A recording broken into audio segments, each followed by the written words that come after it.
Dans le cadre de ce studio du Mondial des métiers, aujourd'hui, en 2016, nous rencontrons plusieurs personnes qui sont venues nous parler des écoles de production. Alors il y a autour de la table Sandrine Houplantier qui s'occupe des ateliers Boisard, qui est une école de production historique qui est dans la région lyonnaise. Bonjour. Bonjour. Il y a Daniel Chambaudu qui s'occupe d'une école importante aussi dans la région lyonnaise. C'est l'école de production de Gorges-de-Loup. Donc les Lyonnais savent que c'est à Vèze, dans un des quartiers anciens de Lyon qui a une grande histoire industrielle. Et puis nous avons Corentin Raymond qui est le délégué général des écoles de production. Et la première question que nous nous posons tous, c'est qu'est-ce que c'est qu'une école de production? On sait ce que c'est qu'une école, on sait ce que c'est que la production. Une école de production, monsieur. Bonjour et merci pour votre invitation. Les écoles de production, ce sont des écoles, il y en a 17 en France, il y en a 8 en Rhône-Alpes. Ce sont des écoles un peu particulières parce qu'on y prône une pédagogie qui est la pédagogie du faire pour apprendre. Alors, en général, quand on va à l'école, on apprend et puis ensuite on fait. Dans l'école de production, on fait d'abord. Et cela permet d'apprendre. C'est-à-dire qu'on va mettre le jeune dans une situation où il va être confronté à une production réelle. Il va travailler pour des commandes réelles de clients avec ses maîtres professionnels. Donc il va être encadré par des professionnels du métier, mais qui sont de vrais pédagogues. En parallèle avec l'apprentissage, dans l'apprentissage on est en entreprise, et on est avec des professionnels, mais qui ne sont pas obligatoirement des pédagogues, même s'ils sont formés en tant que maîtres d'apprentissage. Là, les maîtres professionnels sont des vrais pédagogues, sont des vrais professionnels, et vont accompagner le jeune dans son apprentissage du métier, mais pas que, puisqu'ils vont faire le lien avec toutes les matières générales qui sont enseignées par des professeurs, des enseignants, en maths, en français. Mais on va essayer de contextualiser au maximum ce qu'ils vont voir en cours pour que ce soit en lien avec la production et ainsi retrouver le sens de l'apprentissage. Ils vont apprendre différemment avec cette pédagogie du faire pour apprendre. Alors on va prendre quelques exemples bien concrets. Dans le domaine du bois, il y a les ateliers Boisard qui sont la plus ancienne des écoles de production. Madame Houplantier. Oui, 1882. Ah oui, ça ne nous rajeunit pas. Et donc, il s'agit de bois. Alors, pas uniquement. Pas seulement. On est présent sur 3 secteurs d'activité. Oui. Le secteur de l'automobile, oui, avec 3 métiers. La maintenance automobile, la carrosserie et la peinture en carrosserie. Le secteur du bâtiment, avec effectivement la menuiserie bois et agencement. La menuiserie aluminium et la métallerie-serrurerie, ceux qui fabriquent les portails ou autres portillons. Et dernier secteur, le secteur de l'industrie. Alors Daniel vous en parlera de façon plus approfondie, mais 2 métiers dans les secteurs de l'industrie, la mécanique d'usinage et la chaudronnerie. Très bien. Donc les élèves sont, il y a dans les ateliers Beaux-Arts, il y a des ateliers, on y travaille sur place. Ah oui, ce sont vraiment des écoles entreprises, donc des ateliers dans lesquels les jeunes passent presque 25 heures par semaine. Et se forment avec comme M. Raymond l'a dit, des supports pédagogiques qui sont des commandes de clients. Ils travaillent en atelier, pardon je vous coupe, mais ils font aussi de la pose. Quand sur les métiers du bois ou de la métallerie par exemple, ils apprennent à fabriquer un escalier par exemple qui a été commandé par un client, ils vont apprendre à le fabriquer, mais ils vont partir aussi avec l'enseignant qui est poseur, ils vont sur le chantier et le poser. D'accord. Donc ils ont vraiment tout le circuit. Complètement, et pédagogiquement, c'est un impact énorme. Ils apprennent aussi à travailler en équipe. Bien sûr. À l'intérieur de l'atelier, entre eux. Avec des fonctions qui peuvent être variées. Ils tournent un petit peu dans les différentes fonctions où ils apprennent. Alors, l'objectif, de toute façon, c'est qu'ils capitalisent un maximum de compétences professionnelles chacun. Donc, en fonction des commandes qui arrivent, ils vont travailler sur telle ou telle compétence. Et effectivement, il faut que ça tourne. De la même manière, dans l'école de production de Gorges-de-Loup, qui travaille plutôt dans la métallurgie. L'usinage. L'usinage mécanique, oui. Nous avons 45 élèves dans l'école, dans toute l'école. Toute petite structure, mais la même façon de travailler qu'à Boisard. D'accord. Et alors, une question que je me pose aussi, c'est vos élèves, comment est-ce qu'ils arrivent chez vous? Est-ce que c'est leur choix? Comment est-ce qu'ils ont connu les ateliers? qui veut Le répondre. mondial, entre autres. Voilà. Oui, c'est un lieu où Bien on sûr. recrute. Les forums, les Ouais. collèges, la communication. Mhm. Beaucoup de jeunes qui viennent par le bouche à oreille. On a une Ouais. certaine réputation vis-à-vis des entreprises. Des anciens peut-être aussi. Beaucoup d'anciens, bien sûr. Des anciens qui Bien disent sûr. tiens, tu devrais aller là-dedans, j'ai bien travaillé. Tout à fait. Alors un comptage récent qui a été fait sur l'école Boisard, Mhm. on a à Boisard actuellement, on a 64% des jeunes qui viennent du public Mhm. et 36 qui viennent du privé. Donc les jeunes viennent vraiment de tout type d'établissement, plutôt originaires de 3e, Mhm. 3e, seconde, mais parfois au-delà, c'est-à-dire qu'on peut avoir des jeunes qui ont démarré un cycle universitaire, une première année d'université, puis qui se disent je voudrais avoir plutôt un métier En main. voilà, un Ouais. métier technique, un métier manuel, et donc qui viennent se former à Boisard ou à Gorgelou après ce parcours-là. D'accord. Alors ils sortent avec des diplômes De l'éducation de- nationale, alors on a 2 types de diplômes dans les écoles de production. Alors peut-être pour compléter au niveau des métiers, parce qu'on a fait le tour des métiers de Boisard et Gorgelou, sur Il y en a l'ensemble d'autres, du ouais. réseau, oui, on forme à une dizaine de métiers, mais ça touche aussi donc la restauration, les métiers de la cuisine, les métiers des espaces verts. On va prochainement ouvrir une école dans le domaine du textile, dans le domaine du composite, de l'électricité industrielle. Voilà, donc on couvre un certain nombre de métiers. La particularité de la formation des métiers et des métiers choisis dans les écoles de production, c'est qu'on peut les faire en atelier. Alors Oui. ce sont des ateliers sur site en général, mais ça peut être aussi des ateliers déplacés, puisque par exemple si on fait du paysage, ben, on va déplacer l'atelier chez le client. Voilà. Mhm. Donc on forme comme ça les jeunes plutôt sur un travail d'équipe, comme vous le soulignez. Alors j'ai quelques questions sur l'institution elle-même. Il s'agit d'associations ou comment? Alors Chaque école les écoles sont chacune indépendantes, Oui. ce sont des associations, alors soit autonomes comme Gorge de Loup ou Boisard, parfois adossées à des organismes plus importants. On a des écoles de production dans les ICAM, on a dans les instituts catholiques arts et métiers, Oui.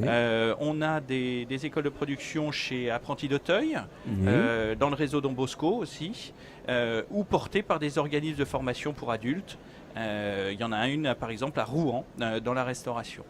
Alors est-ce qu'il y a des frais de scolarité pour les jeunes qui viennent Alors, il y a des écoles qui ont fait le choix de façon historique à ce que la scolarité soit complètement gratuite. Oui. C'est le cas de Gorge de Loup, par exemple. Et puis, il y a des écoles qui demandent une participation, mais elle reste très faible. Mhm. On est sur du 70 euros par mois, Mhm. donc des frais de scolarité qui sont quand même très limités. Et alors les enseignants eux-mêmes, est-ce que ce sont des enseignants de l'éducation nationale, qu'il s'agisse des professeurs d'atelier ou des professeurs des matières générales Alors, cette terminologie particulière du maître professionnel, Oui. qui sont nos, C'est nos- votre, voilà, c'est le ce sont nom que vous nos donnez. enseignants de matière technique, quoi, Oui. puisque ce sont des vrais professionnels. Ce sont des salariés des écoles. Et Mhm. puis sur l'enseignement général, ce sont aussi des salariés des écoles, mais parfois on a aussi des personnes qui ont fait ce sont de toute manière des enseignants qualifiés, quoi. Voilà, ils sont qualifiés, mais ils ne sont pas forcément dans le circuit. On ne passe pas d'un lycée à une école de production. On peut. Ceux Ça qui peut. voudraient appréhender un peu une pédagogie un peu différente, ils sont les bienvenus dans les écoles de production, parce que il va falloir qu'ils enseignent le programme, puisqu'on fait passer Bien des sûr, CAP, des bacs pro, des Donc, titres professionnels. Donc voilà. il faut que les jeunes suivent le programme. On va pas le suivre à la lettre, mais il faut Oui. qu'ils voient toutes les notions du référentiel. Mhm. Et alors les enseignants eux-mêmes, ils y viennent avec ils ont une passion pour la manière dont ils travaillent Ah oui. par rapport à ce qu'on trouve peut-être dans d'autres établissements. Tout à fait. Il faut qu'ils soient passionnés, parce que nous nous adressons aussi à des jeunes qui peuvent être en échec. Mhm. On va parler de décrochage scolaire. Oui. Donc des jeunes qui ont cette difficulté à suivre les cours finalement, même Mhm. en CFA, même en CAP, de façon classique. Donc le fait d'avoir à gérer des jeunes qui viennent avec une motivation, mais qui ont du mal à se concentrer en classe, eh ben, c'est effectivement un engagement particulier. Donc des petits groupes, comme le disait Daniel, on est sur les COP de Gorge de Loup sur une quarantaine de jeunes. Chaque classe, c'est une dizaine de jeunes, donc c'est un suivi plutôt personnalisé, et donc il faut un fort engagement des enseignants aux côtés des jeunes. Ça doit coûter bien cher tout ça, un encadrement un peu fort. Si vous demandez peu d'argent aux parents des élèves, alors comment on trouve notre sous équilibre financier? Oui, tout Ouais. à fait. On a déjà un fort soutien de la région Rhône-Alpes, Oui. qui en Rhône-Alpes nous soutient. Dans d'autres régions aussi, les régions commencent à soutenir les écoles de production de façon plus forte. Nous avons accès à la taxe d'apprentissage, donc les entreprises peuvent nous soutenir. Elles versent. Vous savez, la taxe d'apprentissage, c'est une taxe que les entreprises choisissent. Ils choisissent. Voilà, c'est un impôt qui est orienté par les entreprises, donc elles choisissent de soutenir les écoles de production. Donc Et je puis, suppose qu'il y a des réseaux qui se font et qui se sont font de longue date avec justement les entreprises de vos secteurs, hein, oui, madame. tout à fait. Oui, puis notamment des anciens Oui. qui ont intégré des entreprises et qui bien souvent, au bout de quelques années, peuvent eux-mêmes créer leur entreprise. Ça, c'est vraiment un schéma, une progression qui est assez courante dans les élèves des écoles de production. Et puis la troisième partie, Pardon c'est la production. Oui, c'est bien très sûr, important vous vendez, puisqu'elle elle est vendue au prix du marché, dans les conditions de qualité, de délai. C'est tout ça qui est formateur pour le jeune, puisqu'il va être engagé Voilà. à la qualité. Et dès le départ, c'est pour ça qu'on a aussi beaucoup de jeunes qui gagnent des prix, parce qu'ils se présentent et ils sont présentés par leur maître professionnel sur les concours. Vous avez quelques œuvres là sur le salon qui ont été réalisées, primées. Je crois que Boisard a eu, un des élèves de Boisard a eu le premier prix là, pour la réalisation en ébénisterie. C'est un très beau piano, vous pouvez aller le voir sur le stand, c'est très, très chouette. Très très bien. Et alors, on se demande pourquoi votre pédagogie n'est pas plus répandue et pourquoi elle n'est pas utilisée par tout le monde, partout. C'est une question difficile parce que effectivement, elle est historique. On a vu Boisard 1882, Oui. mais il y a eu une volonté farouche de garder ce modèle. Ce modèle qui, même s'il est historique, il reste innovant par rapport aux problématiques de décrochage en particulier. Oui. Et donc ça permet vraiment de raccrocher les jeunes à une pédagogie particulière. Mais aujourd'hui, on ne rentre pas dans les fourches codines de l'éducation nationale.